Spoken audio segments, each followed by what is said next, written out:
हमने ये जो चार्ट दिख रहा है, ये चार्ट हमने लिया है जुलाई मंथ का, जिसमें आपको 20 डेज वर्किंग का है। और इसमें हम लोग जानेंगे कि एक महीने के अंदर में मार्केट का क्या मूवमेंट रहा है। और उसके अंदर हम देखेंगे दो टाइम फ्रेम, एक तो हमारा डे टाइम फ्रेम रहेगा और दूसरा 1 आवर के टाइम फ्रेम पे हम देखेंगे। ठीक है, तो यहाँ पे सेंसेक्स का चार्ट देख रहे हैं, वो भी डे टाइम फ्रेम पे। हमने निफ्टी 50 का 1 मंथ का बनाया है, उसे भी आप जाकर देख सकते हो। ठीक है, यहाँ पे देखो कि 1 मंथ के अंदर में 1 जुलाई से लेकर 31 जो है जुलाई तक के बीच में मार्केट जो है सेंसेक्स ने 3276 पॉइंट का गिरावट किया है। मतलब 3.90% का गिरावट किया, ऑलमोस्ट 4% का गिरावट किया है एक महीने के अंदर में। तो ये चीज आपको देखना पड़ेगा, मार्केट क्या क्या गिरा। सेम चीज यहाँ पे आपको देखोगे कि यहाँ पे एक डाउन ट्रेंड देखने के लिए मिल रहा है, एक सीढ़ी की तरह मार्केट उतर रहा है। और वो किस तरह से उतर रहा है यहाँ पे देख रहे हो, मार्केट कुछ इस तरह से उतर रहा है। तो इस चीज को आपको समझना पड़ेगा और इसमें आप अपनी अपॉर्चुनिटी को क्या करना है, खोजना पड़ेगा। ठीक है, फिर यहाँ से यहाँ तक देखो, अब ये जो सीढ़ी की तरह जो उतर रहा है, इसमें आपको अपॉर्चुनिटी खोजना पड़ेगा। यहाँ पे आप नोटिस करो कि मार्केट क्या कर रहा है कि एक प्राइस एक्शन में यहाँ पर देखो कि ये जो प्राइस एक्शन है, इस प्राइस पे मार्केट यहाँ पे अपने आप को संभाल रहा है। अब यहाँ पे एक प्राइस के अंदर में क्या कहते हैं 6 दिन बिताया, फिर उसके बाद मार्केट गैप डाउन करने के बाद मार्केट नीचे आता है, फिर एक प्राइस बनता है जो एक प्राइस हायर हाई बनाता है और नीचे का एक सेम प्राइस होता है। और उस प्राइस पे मार्केट जो है देखो कि 4 दिन बिता दिया। फिर यहाँ पे एक प्राइस बना जो एक हायर हाई बना और अप ट्रेंड के फॉर्मेट में यहाँ पे बना। यहाँ पे जो प्राइस बना वो अप ट्रेंड के फॉर्मेट में बना। अगर यहाँ पे अप ट्रेंड का ब्रेक डाउन हुआ है तो देखो कितना लंबा ब्रेक डाउन का यहाँ पे अपॉर्चुनिटी आपको मार्केट ने दिया। फिर उसके बाद देखो कि यहाँ पे जैसे ही इस सपोर्ट के एरिया पे मार्केट ने आया तो यहाँ पे प्राइस एक्शन किस तरह से बना कि यहाँ पे आप देख सकते हो कि एक प्राइस के अंदर में था, फिर यहाँ पे बाहर भी हुआ। तो इस चीज को समझना पड़ेगा। दूसरी चीज यहाँ पे देखो कि ये जो है यहाँ से जो मार्केट यहाँ तक जा रहा है, तो यहाँ पे इसका एक सपोर्टिंग लाइन बना है और ये सपोर्टिंग लाइन बहुत इंपॉर्टेंट होता है। यहाँ पे फिर प्राइस यहाँ से यहाँ तक घसका है तो फिर यहाँ पे एक सपोर्ट बना है जिसको आपको समझना पड़ेगा।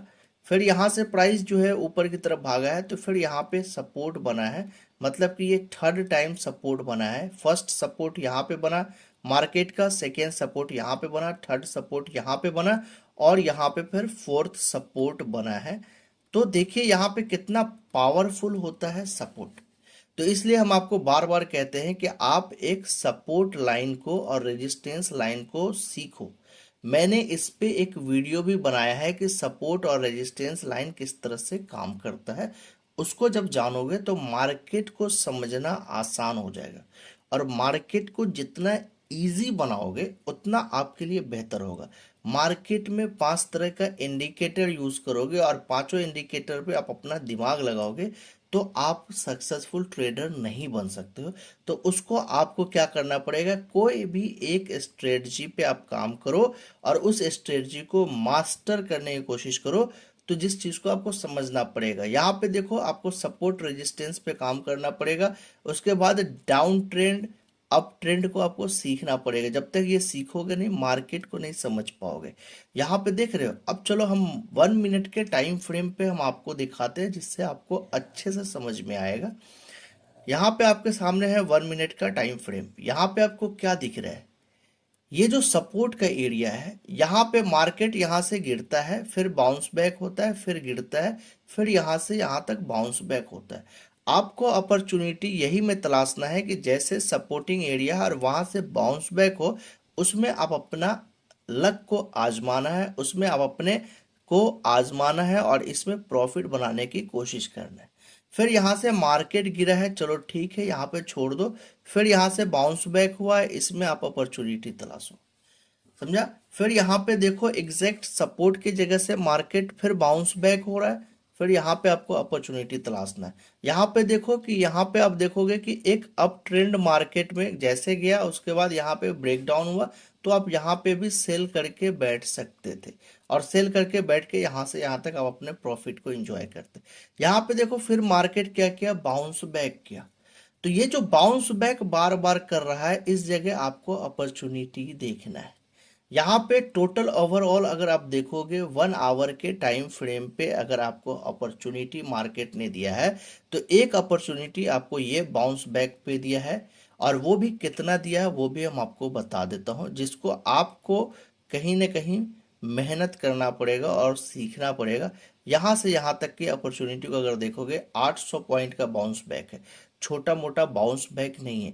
फिर उसके बाद देखो यहाँ पे भी अगर बाउंस बैक आप देखोगे 1 आवर के टाइम फ्रेम पे देख रहे हैं 719 पॉइंट का बाउंस बैक है। फिर इस जगह पे आप चेक करो, यहाँ पे देखो 1100 पॉइंट का बाउंस बैक है। फिर उसके बाद यहाँ पे देखोगे ये भी छोटा बाउंस बैक है, लेकिन बाउंस बैक है 900 पॉइंट का बाउंस बैक है। अब देखो यहाँ पे अगस्त को भी महीना का खुला है, उसमें भी देखो बाउंस बैक आ गया। इस चीज को आपको देखना पड़ेगा, और बाउंस बैक पे आप ट्रेड अगर करते हो तो ये ट्रेड आपका एक सपोर्ट एरिया पे बाई करोगे।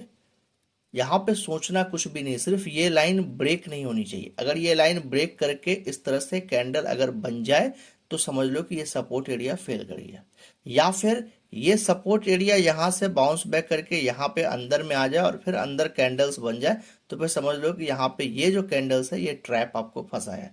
तो सपोर्ट लाइन पे आपको क्या करना है, इस जगह पे जब लाइन क्रॉस नहीं करना है, आराम से बाई कर लेना है, अपना रिस्क को और रिवार्ड को दोनों को फिक्स कर देना है।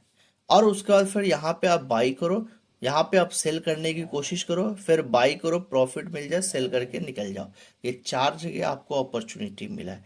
यहाँ पे एक अपॉर्चुनिटी आपको डाउन साइड में भी एक अच्छा खासा मिला है, कि जैसे ये ब्रेक डाउन हुआ देख रहे हैं, यहाँ पे आपको एंट्री दे दिया है मार्केट, और उसके बाद यहाँ से फॉल किया। तो इस तरह से अपॉर्चुनिटी आपको तलाशना पड़ेगा, और इसको और छोटे टाइम फ्रेम पे देखोगे तो और अच्छी अपॉर्चुनिटी देखने के लिए मिलेगा।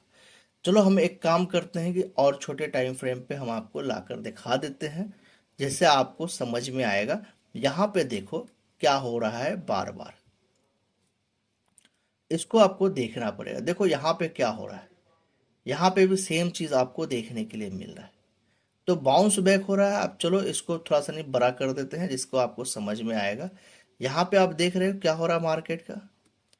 अब आपको यहाँ पे मान लो कि जैसे यहाँ से बाउंस बैक हुआ, तो आपको एक चीज का यहाँ पे ध्यान देना है कि यहाँ पे देखो कि ये मार्केट इसके ऊपर नहीं जा रहा है, मार्केट इस प्राइस के ऊपर नहीं जा रहा है, और यहाँ से ये सपोर्ट लिया, फिर मार्केट यहाँ से उठा, फिर यहाँ पे सपोर्ट ले रहा है और लोअर लो बनाते जा रहा है। तो अब यहाँ पे आपको अपॉर्चुनिटी तलाशना था, और इस अपॉर्चुनिटी को लेकर बैठना था, और यहाँ पे जैसे ही इस लाइन को टच करे आप यहाँ पे निकल जाओ, या फिर आप इसके आसपास निकलो, क्योंकि इसका ब्रेकडाउन यहाँ पे लास्ट 2 प्राइस पे नहीं हो पाया। यहाँ यहाँ पे देखोगे प्राइस पे नहीं हो पा रहा है।